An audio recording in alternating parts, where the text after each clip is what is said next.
Hey YouTubers, Facebookers and Instagrammers, I'm here today to talk about what I think is important to me when I'm training a dog. Now, what I find a lot of the time, if I look back certainly over my YouTube videos that I've made, the ones that get the most amount of hits are actually the ones that I feel are less important, let's say, and the ones that I talk about various things, or I'm talking about lessons to be learned, don't get so many views. So what I wanted to talk about today was, what that situation is and how people get a little bit confused about what's important and what isn't important. Now, part of it's about managing people's expectations as well. People often come into doing the training and thinking that certain things are really important and certain things aren't.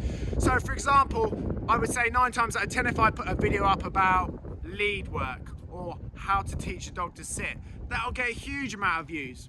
But for me, they're not the important things at the beginning.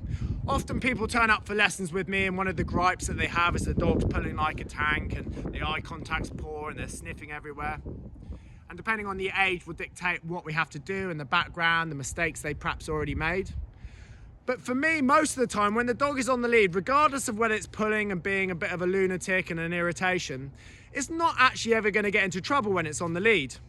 Yeah, it might be annoying you, and assuming you don't let go of the lead, then actually it's never going to get into trouble. So actually the bit where people get into trouble is when the dog is free in front of them. That's where the issue is. Now, when you first start off with your pup, it's often in and around your feet, and you might get through to 3, 4, 5, 6, 7, 8 months, or maybe even more where the dog's still with you. But slowly they become independent. Now, as a trainer, I see those things happening, and at the point I see the dog starting to be more independent, then that's when I start to limit the space, etc., etc. But most novice people are never going to see that, and by the time that they're deep in trouble, the dog's running up hedgerows, chasing birds, etc.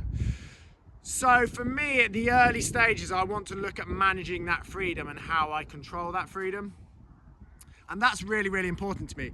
Now, a lot of the time when people turn up at various stages over, let's say 3.5, 4 months, which is the point I would say all dogs can outrun their owners. And I say that because at that point you can be in a lot of trouble. And also the dogs realise it's quite fun to wind you up.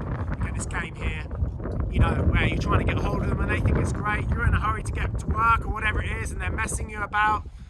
The dog's already got you at that point. It's already started to train you. You'll think you're training it, but actually you're a long way behind that dog. It's got you wrapped around its finger already. So a lot of the time when they turn up, as I said, 3.5, 4 months and above, we have to go to doing what I call longline work, change of direction work. And that's about teaching the dog how to be with you. They're drills, okay? People just want to go straight into the field and be doing stuff. Well, you can't. If you want to become a good swimmer, you don't just do the same thing over and over again. You have to learn drills to have good entry, what's called catch up, how you push the water behind you, all sorts of things. If you're a track and field athlete, you're learning lots of mobility drills, strength and conditioning. It's not just running in a straight line all the time. It's the same with a dog. You need to do drill work to end a good result. Analogy I use a lot of the time, if you want to produce a good end product, you have to make a good mold. That end product is only as good as the mold that you make. So if you cheat your way through those early parts of your training, the mold will be poor and your end product will be poor. So you've got to lower those expectations of the things that you think are important against the things that are. So for the things that are important for me, getting that retrieve, then teaching the dog to move in and around me through that retrieve, that's what's important to me. I'm happy to put up with that dog pulling me on the lead, okay? I can fix that like that, not a problem, okay? But if I have a client that turns up and the dog's pretty wild, we have to go to doing long line work, which is a lot of the dogs that we do. It's not a problem, but if you pull that dog into line on the lead and then you say to him, now I want you to run around with a line on, you're in trouble. So actually that heel sit stay that everyone wants to go at classes and do, that actually is causing you problems potentially, okay? For me, I can put up with that for a while. The bits that are important is that change of direction, the dog wanting to be with me, gaining confidence that the dog can be in and around you, not allowing the dog to see too much of the countryside too soon, and reducing your expectations of what you think, how quickly the dog needs to be exposed to these other things. We have to dull that down at first. Everyone's got these fluffy, cloudy walk ideas of what they need to be doing, but actually you need to put 16, 18 months of hard graft in training this dog before you put it into these situations where they're under pressure. So as I said, I've talked about this a lot. But as I said, for me, that early stage is working through that retrieve so that dog wants to be with you, and then working on change of direction work, which gives you control in and around you when the dog is free. Okay, because that's when you're getting into trouble, people. Not when it's on the lead. Yes, it's pulling you on a lead, let's say, but it's not actually getting into trouble. You can't lose the dog when it's on the lead, but you can lose it when it's running around in front of you. So that's the bit that's really important to me. Okay, so I want people to stop watching the videos on heel, sit and stay and start concentrating a little bit more on their retrieve and restricting the things that the dog doesn't need to know about yet.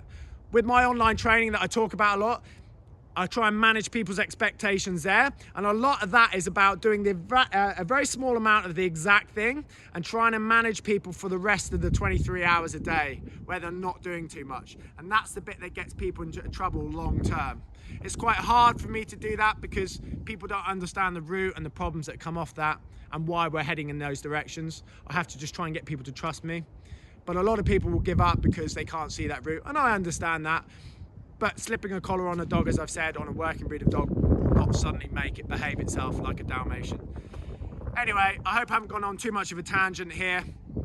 As I said, I try not to use a bit of a clickbait, but trying to get people to listen to me and the bits that I think are important against the bits that people will Google is always a bit of a struggle. Like I say, I think one of my videos done 16,000 views or whatever on lead work, but the ones that I think are really important, people don't watch. So, you know, it's just one of those things, isn't it?